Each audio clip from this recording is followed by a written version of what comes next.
When Gilhooly Was in Flower by L. Ron Hubbard. Jigsaw Gilhooly was 1,000 miles deep in thought, which fact was not particularly endearing him to Marianne Marlowe. He sat on her front porch, looked off into the purple expanses, and gnawed upon a wheat straw. He looked idiotic when he sat like that, thought Marianne. His eyes got out of focus, and he was limp enough normally, but now... Apparently, he was a sober-faced, gangling, walking stick of a puncher without any sense of humor. But Gilhooly had ideas. He had big ideas. And right now, he was wondering just how to get around to fixing life so that he could ask Marianne to be his forevermore. It all required considerable logic, and when it came to mathematical reasoning, Jigsaw Gilhooly was aces up, though sometimes the least bit slow. Disgustedly, Marianne, who taught school to the 3 kids in Gunpowder Gulch, picked up her copy of Ivanhoe and tried to read to get her mind off the way Gilhooly looked when he was jigsawing. Most of the men in the Painted Buttes country had told her she was beautiful. She believed them a little, and therefore it grieved her that Gilhooly paid such scant attention. Most of the men in the Painted Buttes country had told her that she was a fool for seeing anything in Jigsaw Gilhooly, as he had neither looks, nor fortune, nor reputation. And brunette little Marianne was beginning to believe them, a little. Gilhooly sat and chewed his straw and focused his eyes on the back of his head, thus circumnavigating the globe with a blink. His problem was somewhat complex. He had 300 acres of his own and a square mile of range rented. He had 40 head of cattle. He had a house which could stand both straightening and improvement. Several gentlemen had lately offered him a fancy price, and he thought maybe he ought to sell and get another place before he asked Marianne. And that was not all. These gentlemen were sheep men.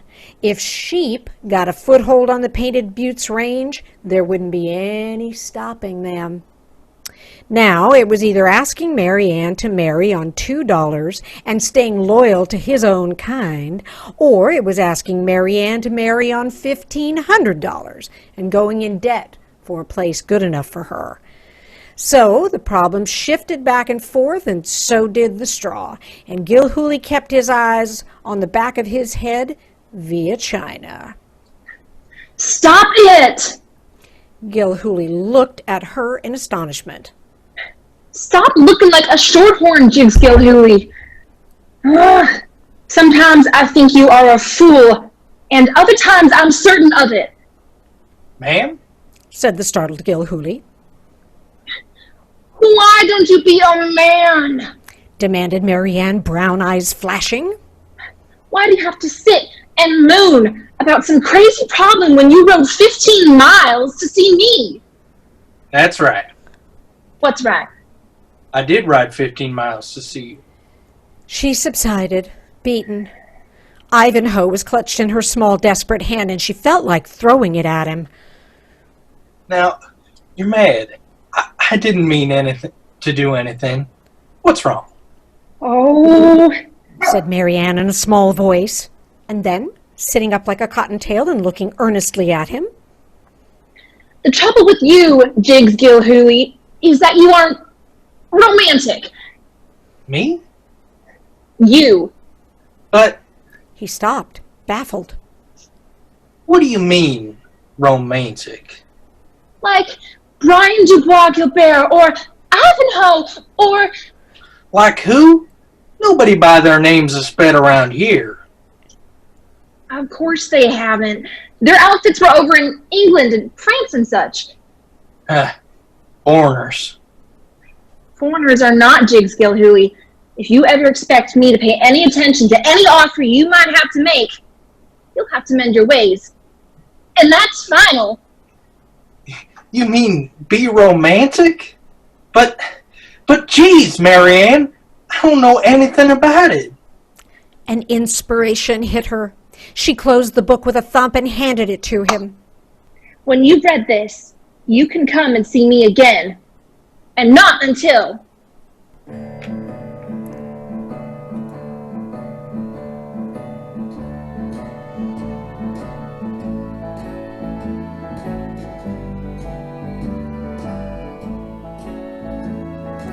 I want a man with high romance.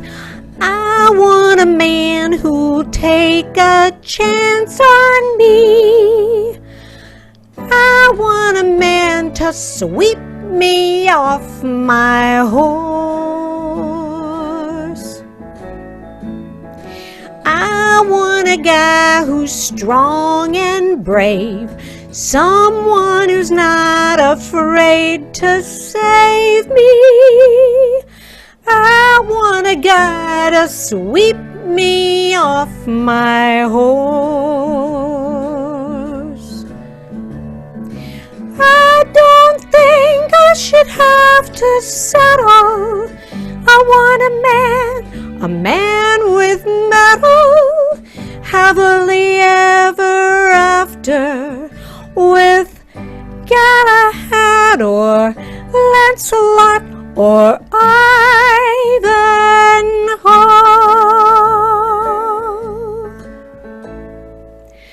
I'm not even sure this guy exists, a guy who's not afraid to use his fists to save me.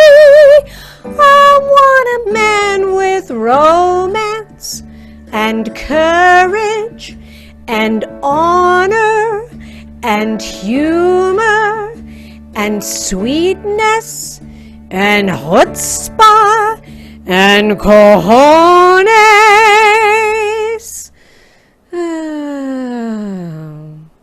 I want a man to sweep me off my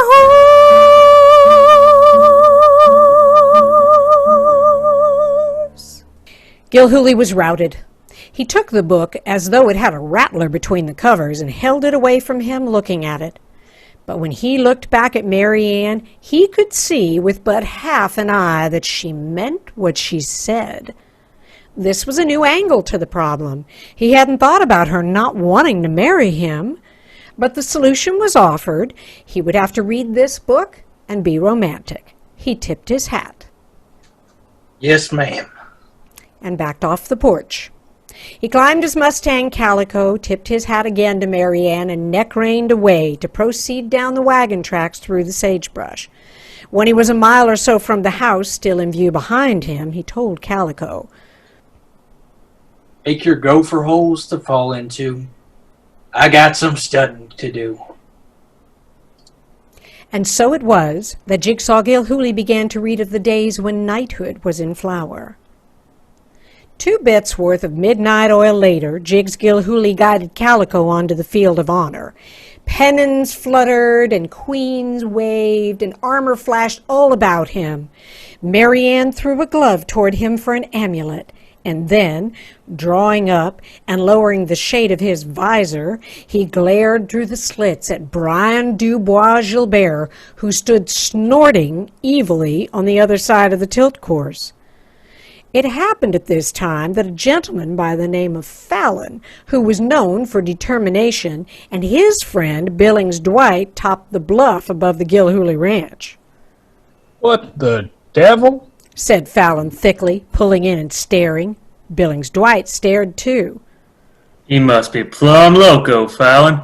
Maybe I better pot-shot him with this sharps, huh? Put it away. Below them, in a flat field, Gilhooly sat upon a much-altered calico. A fly net decked the horse, but that was not the most astonishing thing about the ensemble. Gilhooly had a long pine pole in his hand with something which looked like a boxing glove on the far end. He had twisted his holster around so that he could couch this crude lance. On his head he had a water pail with holes in front, and something which appeared to be a hearse plume bobbing above it.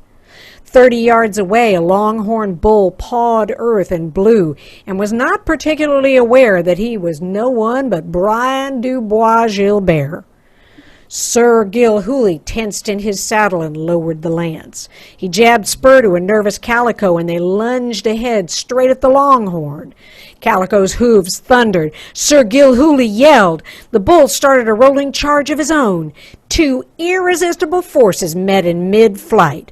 The lance hit the bull's shoulder just as the Longhorn swerved. The impact picked Sir Gilhooly out of the saddle like a pebble from a slingshot, and then, like a pole vaulter's pole, it arced Sir Gilhooly through the air. He swooped to a loud landing 30 feet beyond the Longhorn. The bull turned. He saw his man dismounted. He started to charge, horns lowered. But Calico was a trained cow pony, and like all such, riderless or no, he would ride down a bull. He streaked in from the right, shoulder to shoulder with the racing Longhorn. The bull was not bright. He thought this was another rider. He swerved away, and Calico dived in toward Sir Gilhooly, who grabbed the horn and swung aboard.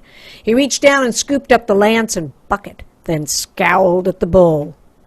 That's only 10 times. But, Sir Brian, we shall meet in mortal combat yet again. Up on the ridge, Fallon and Billings Dwight were agape with wonder. I tell you Said Billings. that I better pick him off before he... No. Said Fallon, scrubbing his bluish jaw. No murder in this deal yet. They spurred forward and trotted down into the pasture. Somewhat confused, Gilhooly turned to meet them. He didn't know what to do with the lance and made a useless attempt to hide the 20-foot pine stick behind his back. Hello. Said Fallon cautiously. Gilhooly nodded. He did not like sheepmen, and he especially did not like Billings Dwight and Fallon. But just now he was red of face. Yeah.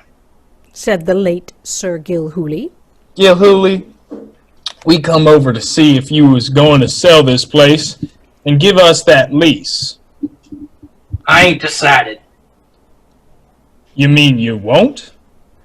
Well, I've been thinking it over.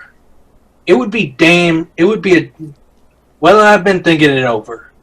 It would be a damn shame to let sheep on this range. I got the only water for 25 miles around that's worth anything. All the cattlemen have to use my wells. And if there was sheep on this place, the cows wouldn't come within a mile of the troughs if they was dying of thirst. Alan, I think maybe it would be a mistake to let you have this place for any money. Fallon stayed the black rage which began to rise within him. You know what might happen to you, Gilhooly? Maybe, but it would take more than a pair of buzzards to do it. Fallon turned to his friend. Come on, Billings. He's crazier than we thought. As they rode away, they were conscious of Gilhooly's eyes upon their backs.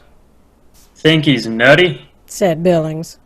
No. Said Fallon, blue eyes narrow. It's that Marianne Marlowe. That's my guess, and I think it's right. Say, Said Billings, pushing his shabby hat over his brow. you don't want no murder, 'cause we gotta keep our noses clean, or we won't get Jack advanced. Yep, no murder. And if we can get Gilhooly's wells, we can buy out the rest of this range for a song, 'cause the Jack will be coming fast, and we can hire a young man army to keep the punchers off'n us. Yeah. What you driving at? Well, we gotta force Gilhooly, and we can't kill him. But there ain't no statute about kidnapping around here that I ever heard of. Only murder.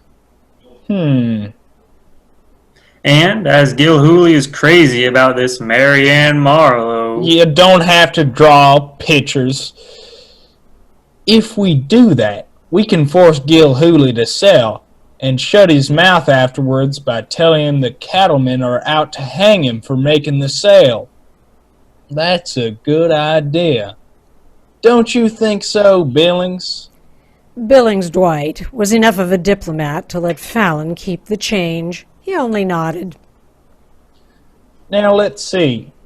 Next Sunday, she'll be at home from that school, and nobody will be around. We walk in there, say, we better get Stogie and Carson to come along to help. Gilhooly might walk in. He goes and sees her Sundays sometimes.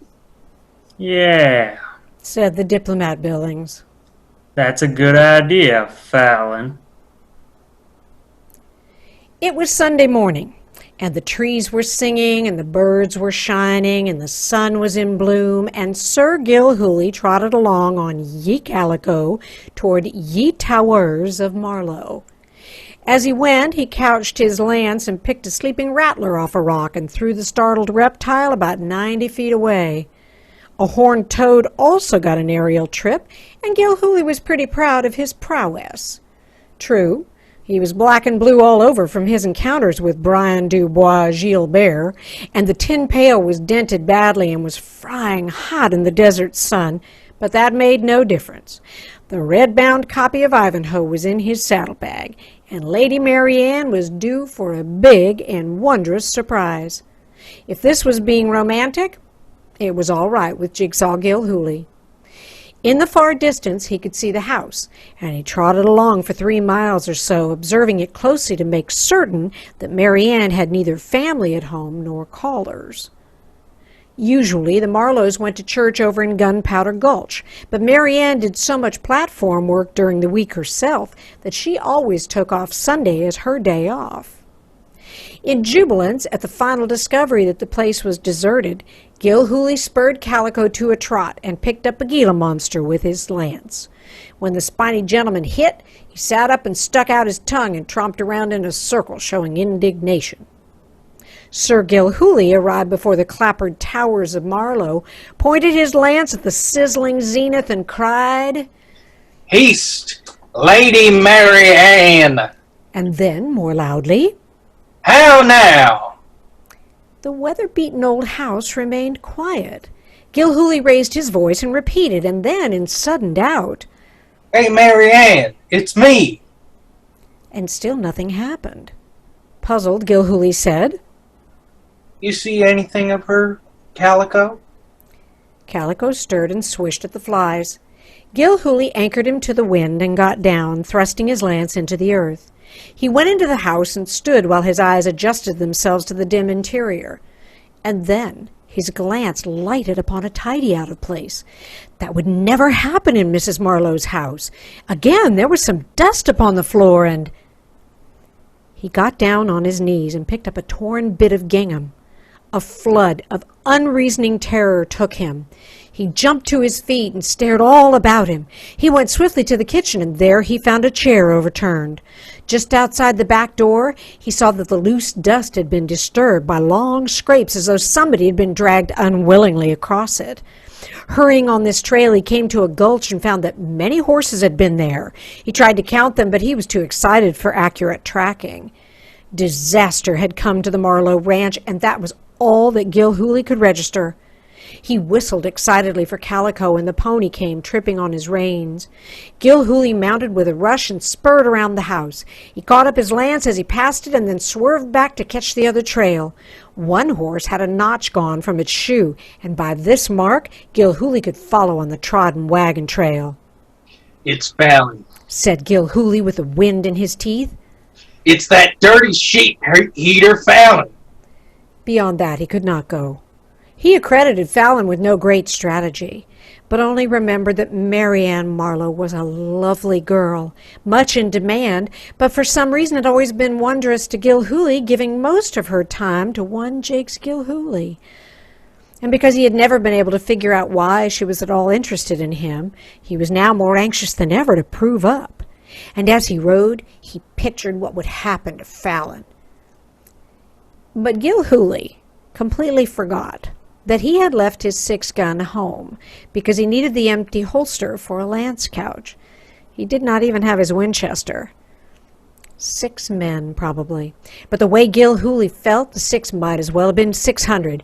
He balanced his lance, and forgot to remember that a rifle bullet can reach 1,000 yards with fair accuracy, whereas his lance in the same length of time could reach about 30 feet.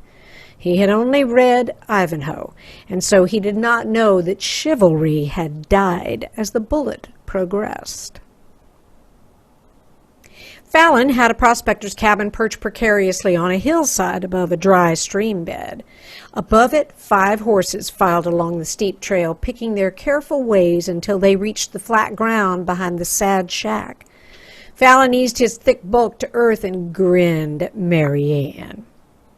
Now, if you don't mind, young lady, we'll take you in and leave you to sit and think for a spell. You'd better watch out, said Mary Ann, her brown eyes sparking with anger. If Jiggs tracks you to this place, he'll shoot that grin off your face and hang it on the wall. Fallon appreciated the brave, if empty, statement. He grinned more broadly. Yeah, you didn't see what me and Billings saw last week. Your hunting lamb was out pushing a longhorn around with a long stick. Mary Ann stared down at Fallon. He was what? You heard me. He's been chewing on loco weed, sweetheart, and you got as much chance of having him pry you out of this with bullets as he has of saying no to me now.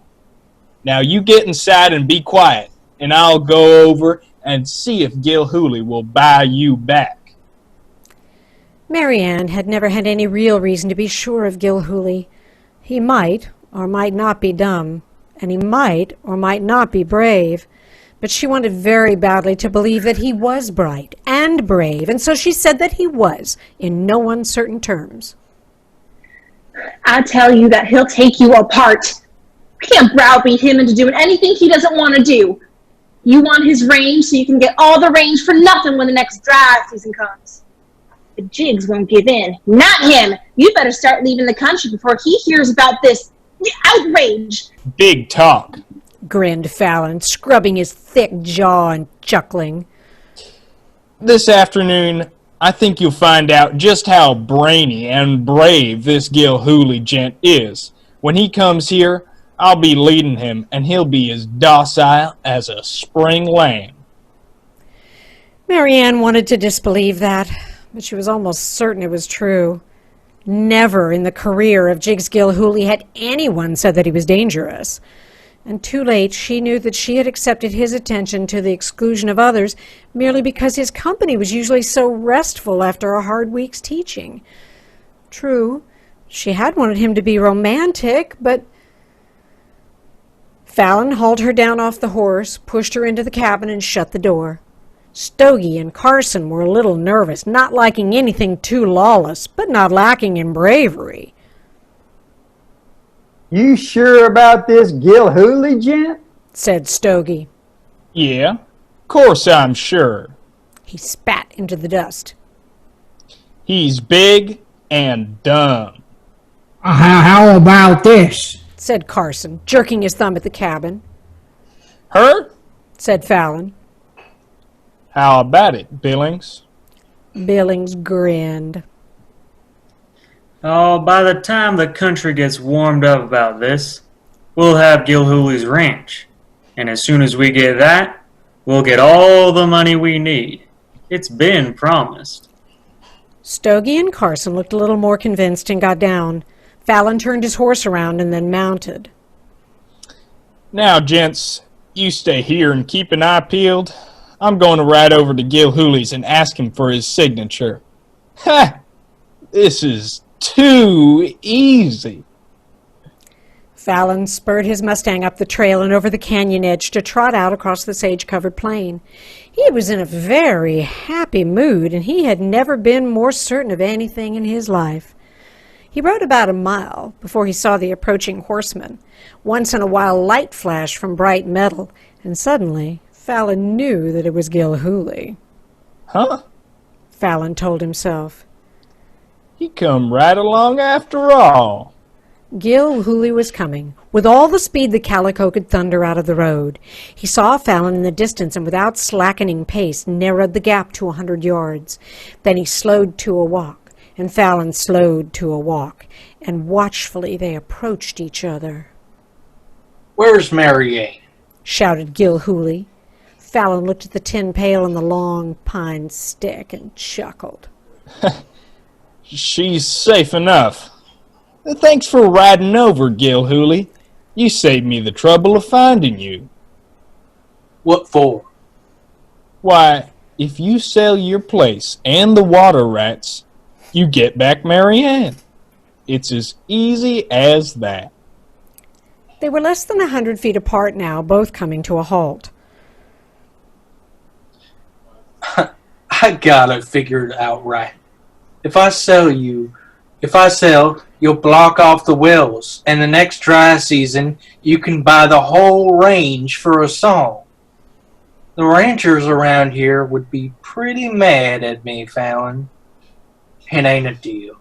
No? Well, my boy, it is a deal. But the price is only $1,000 now. If you don't sell, I can't promise what'll happen to Mary Ann Marlowe. You getting hard-boiled? Yeah. Okay, mister. You've asked for it. And before the startled Fallon could so much as blink, Gilhooly courted Calico and leveled the long lance and charged straight at Fallon. It was a terrifying thing to see that spear coming, but Fallon had plenty of time to draw, and draw he did. He snapped a quick and accurate shot at Gilhooly's thigh, and the puncher was almost jerked out of his saddle. But the lance was still in line and still coming. With a thump, the button slammed Fallon in the chest, picked him off his Mustang, and threw him to earth. The tip struck down. Doug saw it, and before Gilhooly could free it, the pine was snapped in two sections with such force that he, too, was hurled from the saddle. He hit rolling and ended up not 10 feet from Fallon, who was scrambling madly for his lost colt. Gilhooly dived, but he was too late. Fallon, bruised, blowing, and mad, towered above the puncher, colt leveled. Funny, ain't you? Snapped Fallon. I oughta plug you. Gilhooly sat still. His thigh was numb, and a hole in the batwing told him where the bullet had gone in. Ain't so full of ginger now, are you? Gilhooly glared through the slits of the pail and said nothing. You changed your mind now? Challenged Fallon. What else can I do? Said Gilhooly in a dull voice. Fallon relaxed a little and grinned. He looked around to see his own pony fleeing for home. Calico was standing by, and Fallon approached. Calico shied away, but Fallon got the rein. You ain't gonna leave me here, said Gilhooly on the ground. No, said Fallon. He mounted and Calico laid back his ears and bucked, but Fallon quartered him into docility and almost broke his jaw with the bit. No, said Fallon, finishing his sentence. But I ain't gonna walk. Come on, puncher. March. But my leg, protested Gilhooly, trying to get up. Then he picked up a 5-foot section of the broken lance and pried himself from the earth. Using the pine as a crutch, he began to hitch himself along.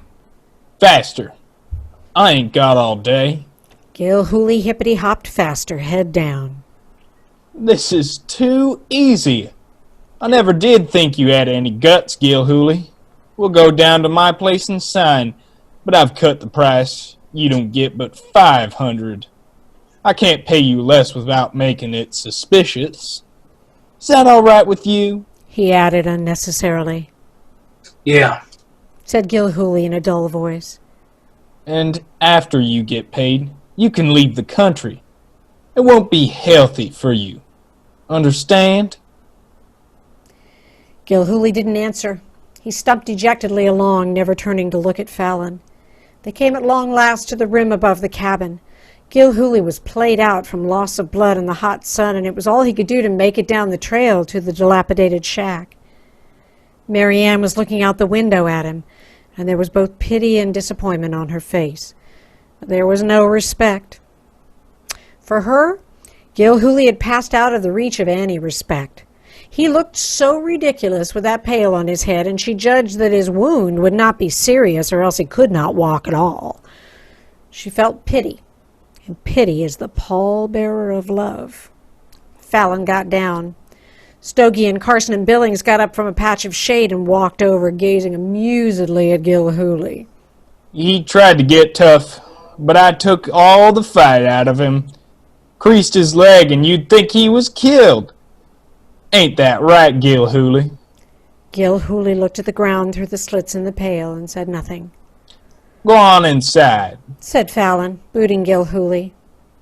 Gilhooly walked with difficulty through the door. There was a chair beside the table, and he sat down upon it, shoulders slumped in dejection. He would not look up to meet the contempt in Mary Ann's eyes. Fallon was joyously overbearing. He hauled out some printed forms, some ink, and a pen, and shoved them at Gilhooly. The more I think about it, the more I think it would be a shame to spend money on you, Gilhooly.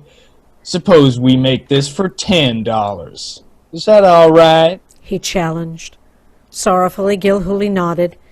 His hand was shaking when he picked up the pen. He dipped it in the ink and tried to make a mark with it. Stogie and Carson and Billings were standing around grinning. The pen would not write. I got another one, stated Fallon with the air of a man of property. He turned around and rummaged in a box against the far wall. Gilhooly was still half leaning on his crutch. Stogie and Billings turned to watch Fallon's search, and suddenly the cabin exploded. Carson saw the stick whip level, and he dived for his gun. But before he could draw, hard pine hit him between the eyes, and he was slammed sideways against Stogie. Billings whirled with a warning yell and grabbed at his own gun. Whack! And his wrist was broken. With a backhand on the same sweep, Gilhooly smashed Stogie's nose all over his face. Fallon roared with anger and leaped up. Gilhooly struck at him, but Fallon had time to dodge. The pine sticks sailed to crash into the door and drop outside.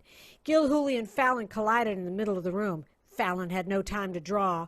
Gilhooly's fists were too swift, and Fallon's countering blows elicited yells of pain from him. His knuckles were smashed against the improvised cask. Billings was scrambling for a gun on the floor. Gilhooly leaped up and back, and his heels crunched down on Billings' fingers. Whirling Fallon around with a right, Gilhooly plucked the Colt from its holster and then, reversing its butt, began to get in some work. The cabin floor was covered with dust that now began to rise chokingly in the room. Through this fog of battle, Mary Ann, pressing the far wall with her back, saw a monster with a shining helmet take 4 men apart with such savage efficiency that it chilled her. Billings was out of it, a stumbling block on the floor. Stogie could not see for blood, and a final crack on the head spilled him into the ashes of the fireplace. Carson came to and came up fighting. He fired once, but he did not fire twice. Like a javelin thrower, Gilhooly lanced Carson out through the back window, and Carson started an avalanche as he went down the slope. Gilhooly's helmet had come off in the fray, and now, face streaked with sweat and eyes wild with battle, he advanced one final time upon the flailing fists of Fallon. There was a swift exchange of cracking blows, and suddenly Fallon collapsed over Billings. Methodically, Gilhooly reached down and yanked Fallon to his feet, only to knock him over again. Don't kill him! Gilhooly picked Fallon up and carried him to the water barrel and dumped him in it upside down. Then he set the bedraggled sheepman in what was left of the chair. Slowly, Fallon came around. He looked up and saw Gilhooly's set jaw and quailed. Don't hit me again, pleaded Fallon, fending off. You're dumb. You are the dumbest man I have ever met, in fact. How was I to know you wasn't hit? Whined Fallon. You wasn't square. I'm being square now, said the awful specter of fury which was Gilhooly. You want my place. Well, I'm going to sell you my land, see? I'm going to sell you land, and it's going to cost you $1,500. You'll sell? Gaped Fallon. Gilhooly snatched the forms to him and grabbed the pen. He scrawled names and locations onto the dotted lines and then sighed at the bottom. He reversed the paper and handed the pen. Fallon read, and what he read he thought must be distorted by his swelling eyes. But you're only selling me 1 acre. You're selling me 1 acre on the driest part of your land. You can't do this. I won't. Gilhooly's voice was quiet, but Gilhooly's voice went through Fallon's head like a bullet. Sign it and get your money. Fallon looked at Gilhooly's face, and then Fallon signed. He stumbled over to the box against the back wall and dug out an iron container. Dolefully, he counted the contents and found $1,545. Gilhooly snapped it out of his hands. $45 is rent on my horse. Now get out of here. Kick some life into those gents and travel.